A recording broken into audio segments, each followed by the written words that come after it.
Hello and welcome to Arirang's Within the Frame. I'm Han Da-eun in Seoul. Hundreds of thousands of protesters filled the streets of Israel in a wave of fresh outrage, bringing much of the country to a standstill earlier this week.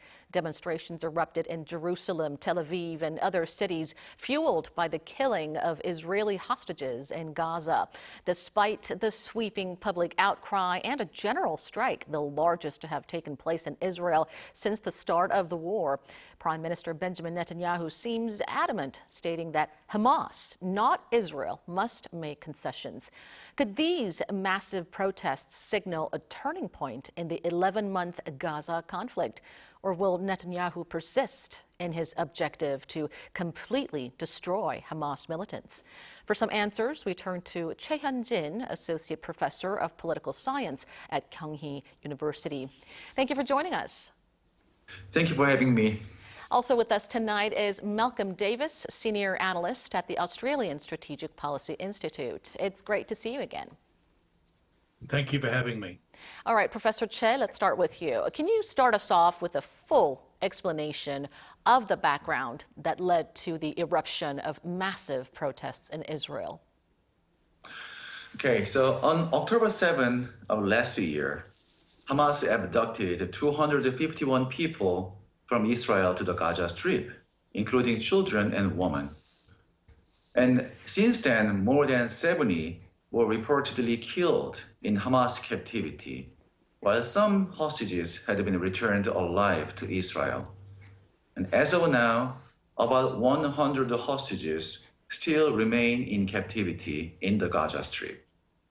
By the way, on the 1st of this September, a few days ago, the Israeli government discovered the bodies of 6 hostages in Gaza.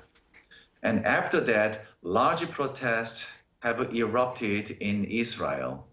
And many Israelis are angry at the government's handling of the situation. And they are demanding that the Prime Minister Netanyahu agree to a ceasefire deal to secure the release of the remaining hostages. And these protesters have various groups, including the families of hostages and the broader civilian community. And they have been highly active in organizing demonstrations across major cities, such as Tel Aviv and Jerusalem. And there have been the days of rage, for example, where people march together and sometimes clashing with the police officers.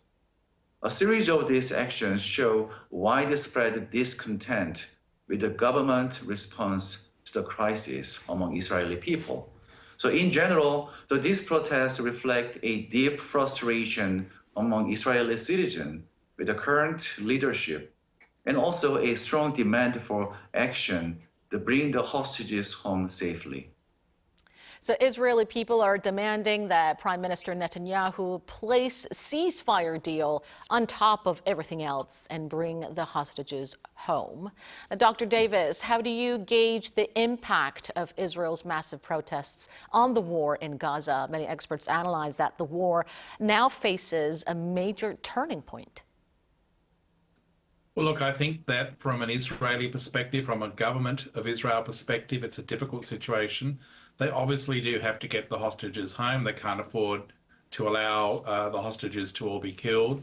But at the same time, the Israeli government does need to defeat Hamas. Let's be clear that on October the 7th, in addition to seizing the hostages, Hamas basically killed 1,200 or so Israelis, quite brutally. It was the worst attack on Israel in its history, really, since its formation, certainly since the Cold War.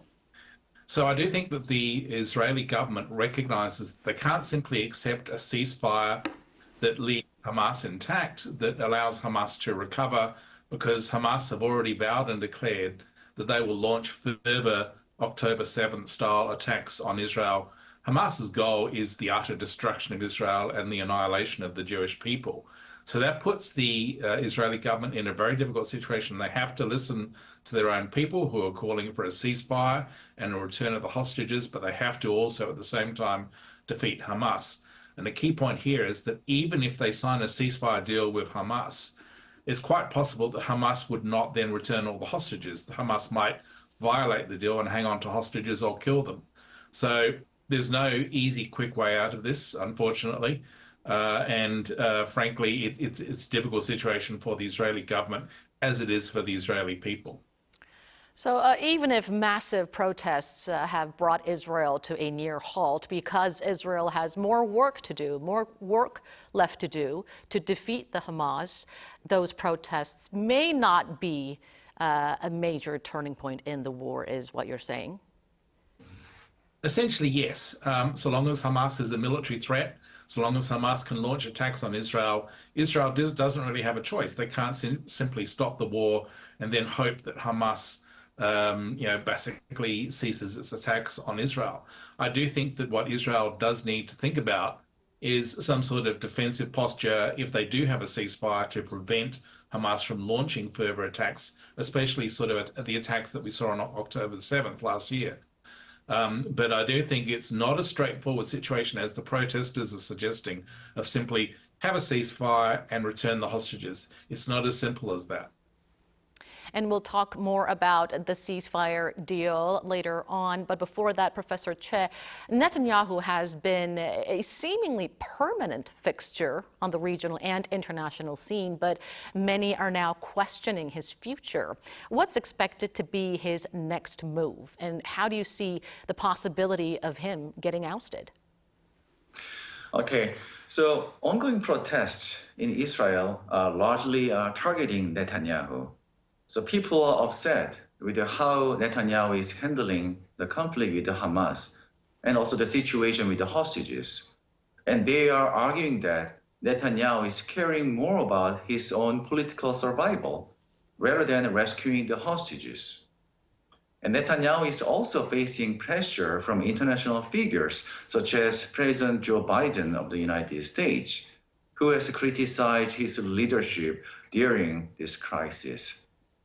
But I believe that, I predict that Netanyahu is expected to focus on staying in power in the near future.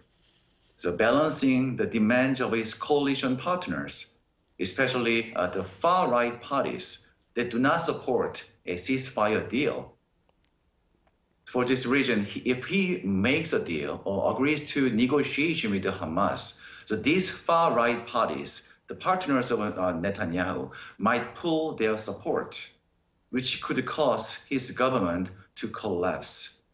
And that's why, despite the pressure, Netanyahu argues that continuing military action is the best way to free the hostages, even though many Israelis want to make a negotiation and peace deal with the Hamas. So regarding your question, the possibility of Netanyahu being removed from office is very complicated and hard to predict. But I would say like this: if we agree to a ceasefire deal, there's a higher chance that he might be removed from office. However, he continues this battle against Hamas, he is more likely to stay in power. So overall, while Netanyahu's position is very shaky, it's not certain he will be ousted soon. Netanyahu's political vitality, political longevity is quite amazing, but he certainly seems to be faced with the biggest challenge or biggest dilemma yet. Now, Dr. Davis, the U.S. is reportedly preparing a final ceasefire push. What do we know about it, and what would be the sticking points? Also, would Netanyahu accept the proposal? We're getting conflicting reports about Netanyahu's current stance. Certainly, Netanyahu, I think, is very focused on keeping Israeli Defense Force units in what's known as the Philadelphia Corridor, which is a region to the south of Gaza, between Gaza and Egypt. What he wants to do is prevent countries like Iran from reinforcing Hamas through that corridor and allowing Hamas to rebuild their capabilities so that they can then launch further attacks in the future. And I think that's one of the key sticking points in terms of any future ceasefire deal that the Biden administration is keen to push. My understanding of the ceasefire arrangements that are currently under discussion is that essentially it would be a temporary pause in fighting, a release of the hostages, a release of some Palestinian and Hamas fighters being held by the Israelis, pending then some sort of further negotiation that would see a completely permanent ceasefire. But from the Israeli perspective, they don't want a permanent ceasefire because they see Hamas basically as being determined to carry on the fight. Hamas certainly don't want Israeli forces inside Gaza. That's unacceptable to them. They want a permanent ceasefire, even though they themselves have refused to rule out further attacks on Israel. So I'm not convinced that the ceasefire negotiations are really going anywhere. And the other big factor that we have to think about is Iran in all of this. And there a few weeks ago, we were in a tight situation with the potential for Iran to launch attacks on Israel as well as Hezbollah. So it's a complex situation. It's not just about Hamas and Gaza. It's also about Iran, Hezbollah, and other groups.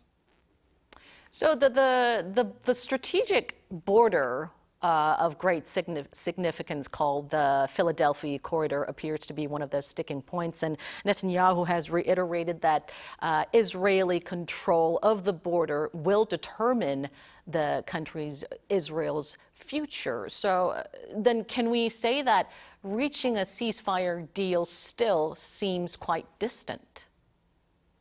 Absolutely. I'm not convinced that we'll see a ceasefire deal anytime soon. I think that probably the only way towards some sort of ceasefire deal that would keep Netanyahu in power would be for some sort of multinational peace enforcement and stabilization force to go in to allow the Israeli Defense Forces to be withdrawn. And that would then put pressure on Hamas to accept the ceasefire deal under the protection of this stabilization force. But that stabilization force, that peace enforcement deployment would have to be equitable in terms of basically preventing Hamas from launching attacks on Israel as well. And that's always a difficult proposition if you're talking about a UN-run operation. How do you actually keep peace on both sides? Oh, South Korea knows very well about that. Professor Choi, it looks as though Washington's patience is running thin. Reports indicate that the final ceasefire talks could mark the end of the American-led negotiations. President Biden has even gone so far as to say that Netanyahu isn't doing enough to get a deal. What are your thoughts on this, and what would the war look like after Washington's possible departure? I believe that the United States will continue to make some engagement in the Gaza Strip. But, unfortunately, the Washington's frustration with Netanyahu is also growing, especially since President Biden has criticized him for not doing enough to secure a ceasefire and release the hostages. And this shows that the strong relationship between the United States and Israel is under pressure now.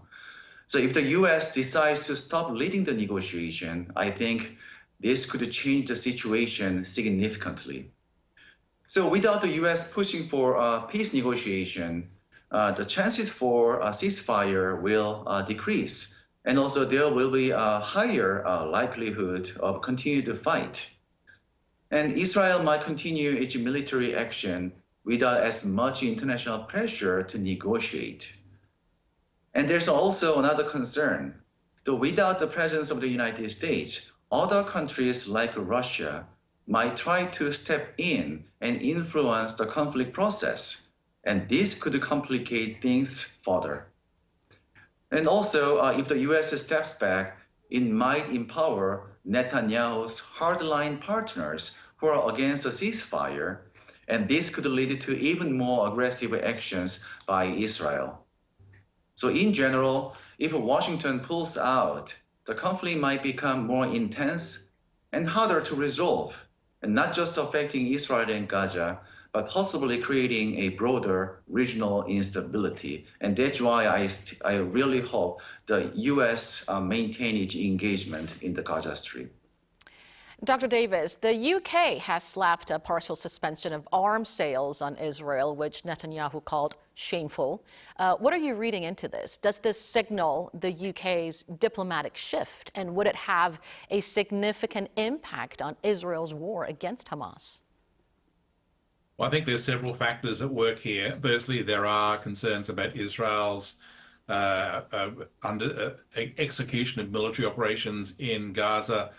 Western liberal democracies are obligated to follow what's known as jus in bello, which is the law of armed conflict that requires proportionality, necessity, and discrimination.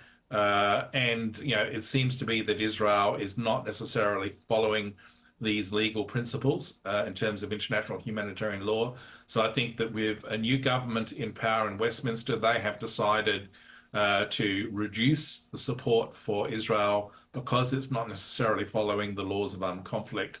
Second point I would make is that the UK, like many countries in Europe, are now focusing very much on what happens coming out of Ukraine, and with the concern being that there is a looming Russian threat to NATO.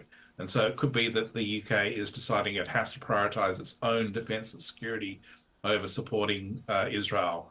And I think that's probably has something to do with it as well. Professor Choi, Dr. Davis has just pointed out that Britain may be prioritizing its own national interests. How big of an impact would the partial arms sales ban on Israel have on Israel's other Western allies? As Dr. David well explained, there was a partial suspension of arms sale to Israel by UK, but I believe it is not. I think it is not expected to have a big impact on Israel's security, because the UK is not a major arms supplier to Israel. The most of Israel's weapons actually come from the United States and also Germany. And the UK's exports are a very small part of Israel's overall military imports. So that's why I believe this move by UK is seen more as a symbolic gesture rather than something that actually affects Israel's military capabilities. However, this decision by UK shows a change in the UK's foreign policy, as explained by Dr. David. So as the UK now starts to take a more independent approach rather than fully aligning with the United States. And this could create some diplomatic tension between UK and the United States. And also, in addition, the UK's recent move might encourage some other countries to consider similar steps, but it is unlikely to cause major changes in the military support Israel receives from its key allies, because the key allies, such as the United States, still largely support Israel's right to defend itself. So that the impact of this partial ban of arms sale to Israel is more likely to be diplomatic, I believe, while Israel still facing increased criticism and pressure internationally. Dr. Davis, we have learned through history that Netanyahu and Hamas both think they have something to gain from continuing the conflict and even in dragging in the U.S. and Iran, respectively. Where does the Israel-Hezbollah conflict stand now? And has a wider regional war been averted, at least for the time being?